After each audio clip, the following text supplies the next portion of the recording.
함께 기도하시겠습니다. 여호와여 멀리하지 마옵소서. 나의 힘이시여 속히 나를 도우소서.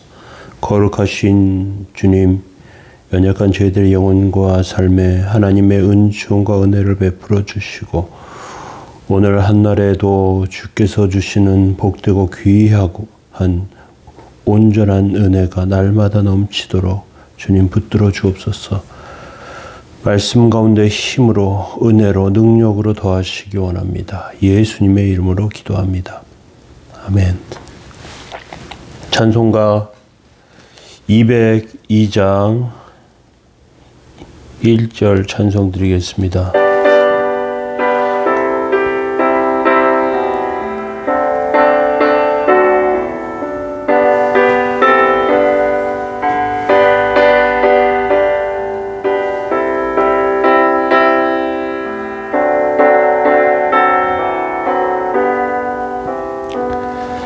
하나님 아버지 주신 책은 귀하고 중하신 말씀일세.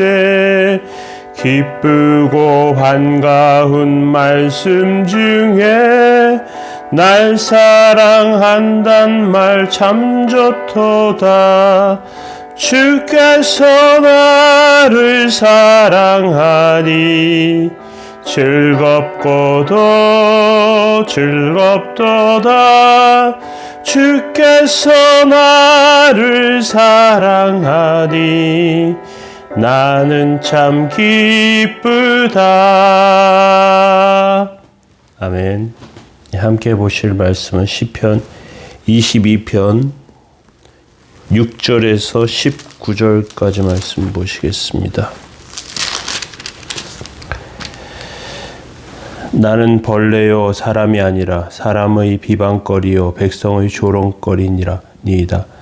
나를 보는 자는 다 나를 비웃으며 입술을 비죽거리고 머리를 흔들며 말하되 그가 여호와께 의탁하니 구원하실걸. 그를 기뻐하시니 건지실걸 하나이다. 오직 주께서 나를 모태에서 나오게 하시고 내 어머니의 젖을 먹을 때에 의지하게 하셨나이다. 내가 날 때부터 주께 맡긴 바 되었고 모태에서 나올 때부터 주는 나의 하나님이 되셨나이다. 나를 멀리하지 마옵소서. 환난이 가까우나 도울 자가 없나이다.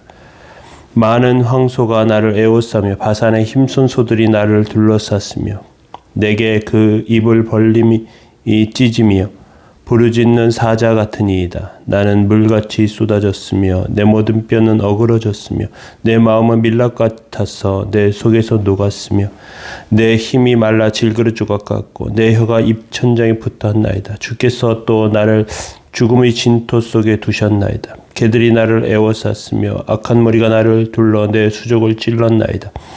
내가 내 모든 뼈를 셀 수 있나이다. 그들이 나를 주목하여 보고 내 겉옷을 나누며 속옷을 제비 뽑나이다. 여호와여 멀리하지 마옵소서. 나의 하나님이여 속히 나를 도우소서. 아멘. 오늘 시편 22편 말씀 나누고 있습니다. 시편 22편은 메시아 시편입니다. 특별히 버림받은 메시아에 대해서 그리고 고난받는 성도들의 삶에 대해서 살펴보고 있습니다. 오늘 두 번째 시간으로 고통당할 때 두려운 마음입니다. 핍박받고 있거나 고통당할 때 또 죽을 병에 걸리거나 또 인간의 눈으로 보면 굉장히 비참하고 연약한 그런 상황 가운데 특별히 세상은 그런 성도들의 모습을 벌레 보듯 합니다.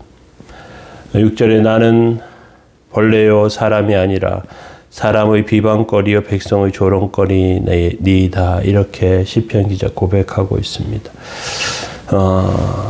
사람은 남에게 지속적으로 매를 맞거나 욕을 먹거나 또 학대를 당하거나 그럴 때 자기가 귀한 존재라는 것을 잊어버리게 됩니다. 인격적으로 짓밟히면 너무나 비참한 그런 생각에 사로잡히게 됩니다. 그래서 자신을 벌레처럼 정말 하찮은 그런 인간으로 그렇게 생각합니다. 점점 더 낮아지고 점점 더 자아가 무너집니다. 그런데 하나님께서 그런 연약한 가운데를 내버려 두시는 하나님의 뜻이 있습니다. 왜 하나님께서 비참하게 하시는가?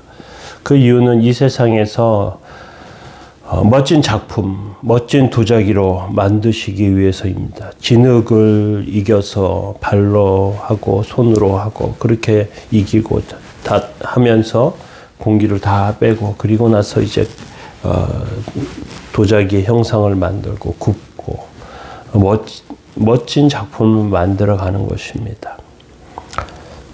세상 사람들은 하나님의 백성이 하나님 믿고 사는 것을 조롱합니다. 7절과 8절에 나를 보는 자는 다 나를 비웃으며 입술을 삐죽거리고 머리를 흔들며 말하되 그가 여호와께 의탁하니 구원하실 걸 그를 기뻐하시니 건지실 걸 하나이다. 위기를 당할 때 더 하나님 의지하게 되지만 고통 가운데 하나님과 더 가까워지지만 세상 사람들은 그걸 보면서 그래 백날 기도해봐 하나님 참 도와주시겠다 이렇게 하죠. 심지어 예수님이 십자가에 못 박히실 때에도 그가 여호와께 의탁하니 구원하실 걸 그를 기뻐하시니 건지실 걸 그렇게 조롱하고 비웃습니다. 하나님이 도울 리 없다는 뜻이겠죠.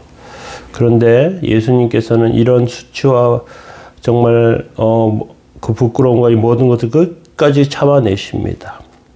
그리고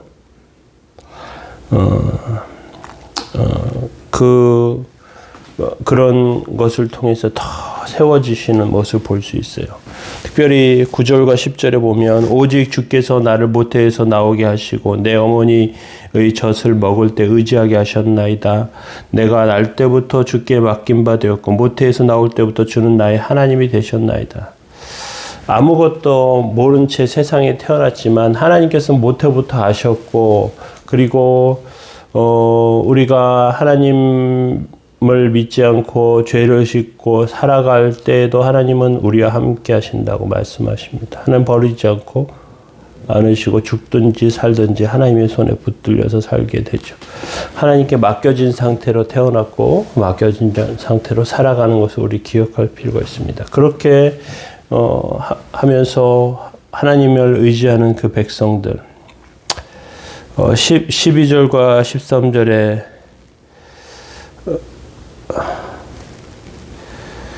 많은 황소가 나를 에워싸며 바산의 힘센 소들이 나를 둘러쌌으며 내게 입을 벌림이 찢은 같으며 부르짖는 사자 같다. 그렇게 황소들이 둘러쌌다. 얼마나 그 큰 소가 옆에 있으면 위협적입니까? 사자가 입을 찢고 있으면 얼마나 두렵습니까? 성도가 이런 상태에 처해 있다는 굉장히 지금 무서운 것이죠. 두려운 일입니다. 그런 것들이 우리 가운데 있다는 것입니다. 그래서 그런 가운데 14절, 15절에 나는 물같이 쏟아졌으며 내 모든 뼈는 어그러졌으며 내 마음은 밀랍 같아서 내 속에서 녹았으며 내 힘이 말라 질그릇 조각 같고 내 혀가 입천장에 붙었나이다. 주께서 또 나를 죽음의 진토 속에 두셨나이다. 마음을 주워 담을 수 없는 아까 처음에 말씀드린 것처럼 고통 가운데 정말 학대받으면서 이렇게 낙심되고 무너져 내리는 그런 심령과 영혼을 이야기합니다. 질그릇 조각 같죠. 다 깨져버리는 것입니다. 무너져 버린 거예요. 그런데 이런 것들 가운데 예수 그리스도의 십자가의 순환을 생각할 수밖에 없습니다. 16절에 개들이 나를 에워쌌으며 악한 무리가 나를 둘러 내 수족을 찌릅니다. 욕보이는 것입니다. 그리고 17절에 내 모든 뼈를 셀 수 있나이다. 예수님께서 십자가에 죽으실 때 뼈가 부러지지 않은 상태로 죽으십니다.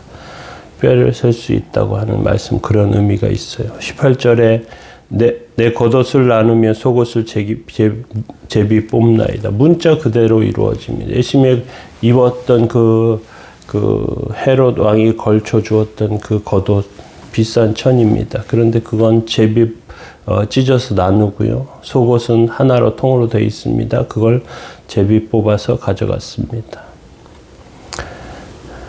그런 가운데 예수님께서 하나님께 끝까지 의뢰하십니다. 여호와여 나를 멀리하지 마옵소서. 나의 힘이시여 속히 나를 도우소서.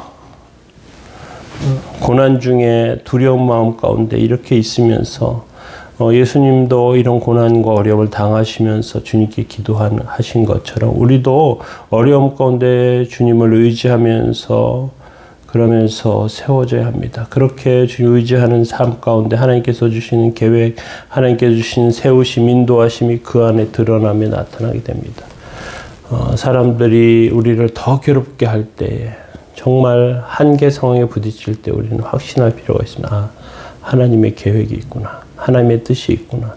이해하지 못할 어려움, 이해하지 못할 학대나 고난 이런 것들은 하나님의 뜻이 있다는 그런 반증이 되는 걸 우리 기억할 필요 있습니다. 우리 안에 그 안에서 세워지는 복되고 거룩한 삶 되시길 바랍니다. 어려운 가운데 고난 중에 두려운 마음이 있습니다. 하나님 함께 하십니다. 힘내고 능력 가운데 세워지시기 바랍니다. 기도하겠습니다. 사랑의 하나님 주의 은혜와 사랑 감사합니다. 두려움 가운데 저희들에게 은혜 베푸시고 성령의 역사하심 가운데 세워 주옵소서. 주님께서 십자가를 지심으로 십자가를 이기심으로 그 승리가 우리 안에 적용되는 것을 믿습니다. 주님 능력과 은혜 가운데 세워주시기 원합니다. 예수님의 이름으로 기도합니다. 아멘. 함께 기도하시겠습니다.